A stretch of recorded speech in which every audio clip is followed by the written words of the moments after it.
एक छोटा सा गांव था, नाम था मोहनपुर। उस गांव में एक 200 साल पुराना कुआं था। लोग कहते थे हर रात उस कुएं से एक रोती हुई लड़की की आवाज सुनाई देती है। लेकिन एक बात सब लोगों को हैरान कर देती है, मोहनपुर गांव का जो भी लड़का उस कुएं के पास पानी पीने जाता है वह 2 दिन के अंदर मर जाता है और मरा हुआ शरीर गायब हो जाता है। और एक दिन इसी गांव में एक शहर से अर्जुन नाम का लड़का आता है। अर्जुन वह छुट्टियों में अपने दादाजी से मिलने आए थे। एक दिन अर्जुन गांव के लोगों से सुना है कि वह कुआं बहुत डरावना है और कोई उसके पास नहीं जाता। लेकिन अर्जुन सोचते हैं डर सिर्फ अंधविश्वास है और कुछ भी नहीं। एक दिन धूप में जाते हुए अर्जुन को प्यास लगी और बिना किसी से पूछे वो सीधा उस कुएं से पानी पीने चला गया। तब अचानक से एक लड़की का चेहरा सामने आया।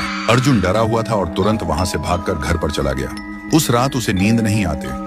हर समय उसे लगता है कोई उसे देख रहा है और कोई बुला रहा है। अब उसे भी डर लगने लगा था। फिर सुबह अर्जुन ने एक बुजुर्ग से पूछा, चाचा ये कुआं इतना डरावना क्यों है? चाचा ने बोला, यह कुआं बहुत पुराना है।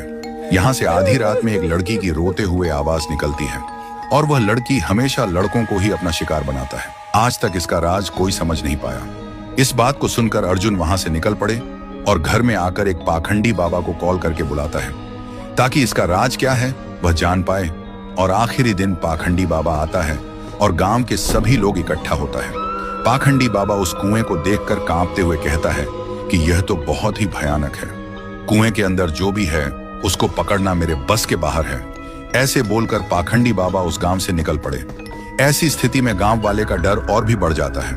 अर्जुन के मन में सवाल उठते हैं कि उस दिन मैंने जो देखा क्या वह मेरा वहम था, और आज तांत्रिक ने क्या देखा जो डर के भाग गया।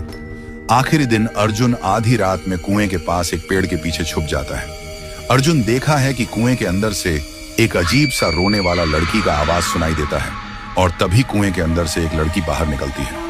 थोड़ी देर बाद एक लड़का गाड़ी लेकर गांव से गुजरता है। वह लड़की उसके सामने आ जाती है और लड़की उस लड़के को मार देता है और लड़के का शरीर गायब हो जाता है। अर्जुन यह सब देखकर हैरान रह जाता है। उसके दिमाग में एक ही सवाल घूमता है कि यह लड़की कौन है जो लड़के को ही अपना शिकार बनाते हैं, लड़कियों को क्यों नहीं? तो दोस्तों, अगर आपको जानना है कि उसे कुएं में वह लड़की कौन था और वह सिर्फ लड़कों को ही क्यों अपना शिकार बनाती है तो कमेंट करो, पार्ट 2 चाहिए।